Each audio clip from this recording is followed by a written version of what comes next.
Hello, St. Anne Parish, and welcome to this week's Quick Things video.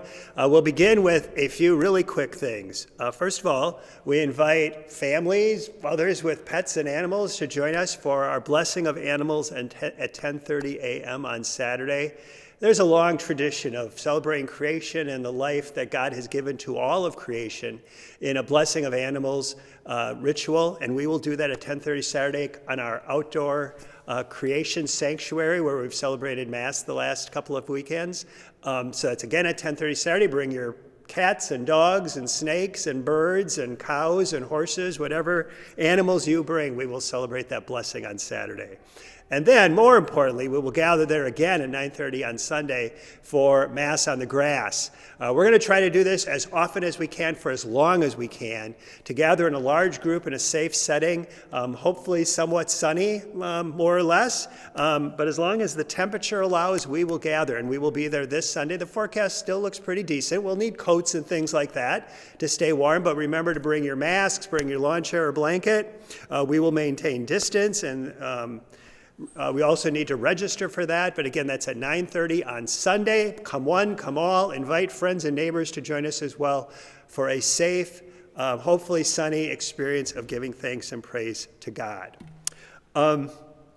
And so we will do that this Sunday. We hope to gather again on October 18th, and as long as the temperature and things will allow us to do that. So continue to watch social media, listen for announcements, emails, etc., and we'll get you that news. As I am speaking to you, the children, one of the grades from Newman St. Anne's School are walking through the church very quietly. They're doing a good job. I wouldn't have even had to have mentioned that they're here because they're so quiet. It's raining outside, so they are able to go under our carport for a little break of running and freedom from masks. It gets a little overwhelming wearing a mask all day, so they get a little break in that carport area, and since it's raining outside, that's what they have to do. But speaking of Newman St. Anne, two of our grades have gone home because there have been some positive tests in families for COVID.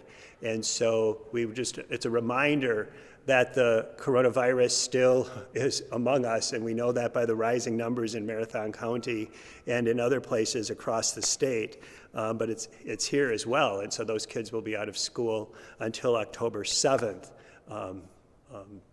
Being cautious and hopefully no major illness or whatever that will come into play there, but again, being cautious as the virus has been detected in those families.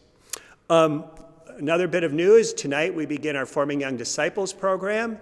This is our grade school, middle school, high school program. Parents who have not already been attentive to some changes, some important details, please review the emails that you've received from John Schmidt and Lee regarding Forming Young Disciples. Another announcement of things coming up, our St. Anne Book Club will regroup beginning October 20th, discussing James Martin's book, My Life with the Saints. Kind of a nice way for us to anticipate All Saints and move through November. So you've got time to find the book at a local bookstore or find it from an online resource, or maybe the library. Our parish library has a copy as well. I looked, it's still there. And join us for that discussion beginning October 20th. It's really a very engaging book and a nice way to encounter a broad group of those holy women and men that we revere in our tradition. The next thing I wanted to talk about, or had intended to talk about, was the 5th anniversary of Pope Francis's Laudato Si encyclical that he issued on creation, titled Our Common Home in English. But last night's debate prompts me to change the topic a little bit and talk about a movement or an effort on the part of the U.S. bishops called Civilize It. And the details of all this can be found at civilizeit.org. And there's a link to that on our website and with this email. I've kind of been mindful of this in light of a feast we celebrated this week in the church. September 29th is the feast of the Archangels, Michael, Gabriel, and Raphael. And their missions, their kind of purpose, each of them has a kind of particular focus, speak, I think, to this civilized idea. Michael was or is the protector. And I think in terms of civilize it and how we approach the elections and conversation in general, we want to protect who we are as individuals, as disciples, and to protect what that means in terms of how we honor the commandment to love God and to love our neighbor. So we want to be protective of our dignity as we honor the dignity of others, as we protect others. We don't want to be so protective of ourselves and of our needs that we become indifferent to a greater good and the dignity and well-being of others. So we look to St. Michael for that encouragement. The angel Gabriel, of course, is the great messenger. We see that in Luke's gospel so profoundly, as well as in Matthew, the messenger who comes with the news of the birth of John the Baptist and the birth of Jesus.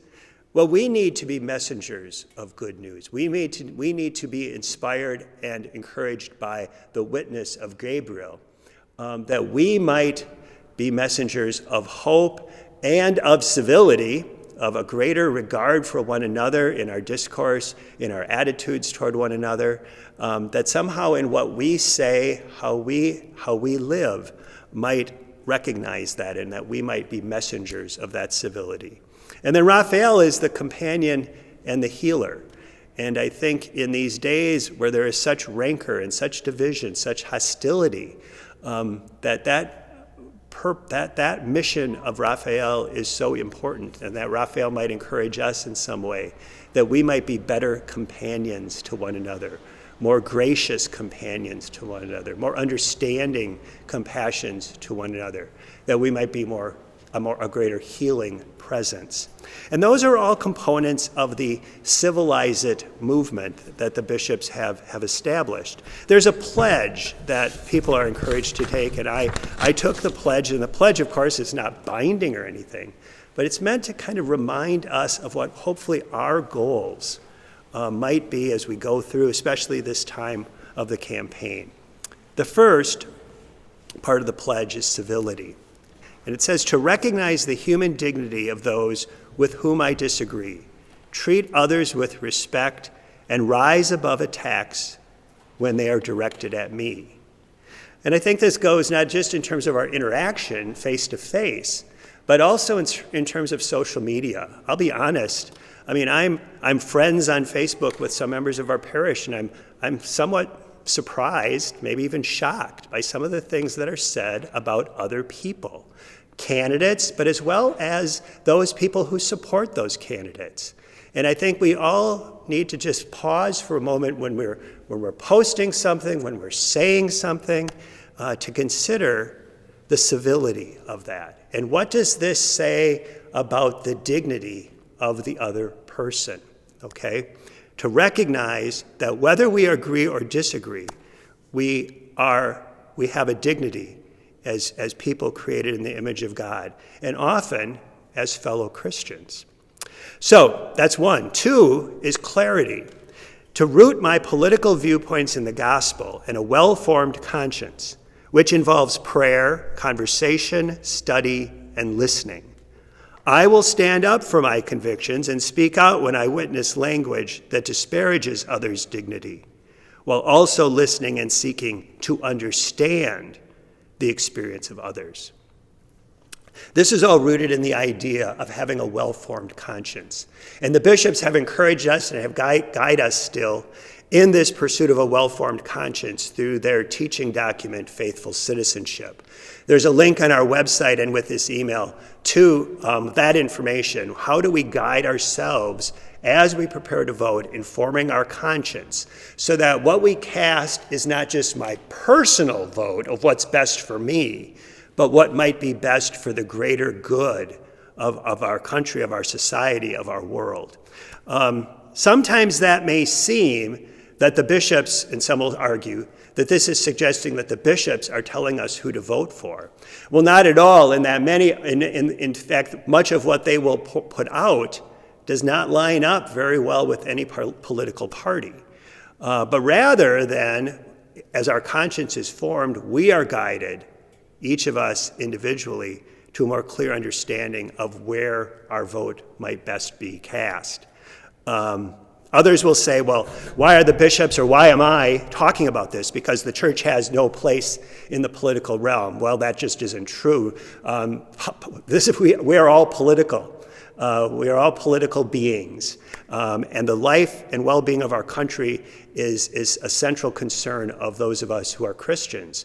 And so to be well-formed in our conscience and to be deliberate in our vote is a very Christian act.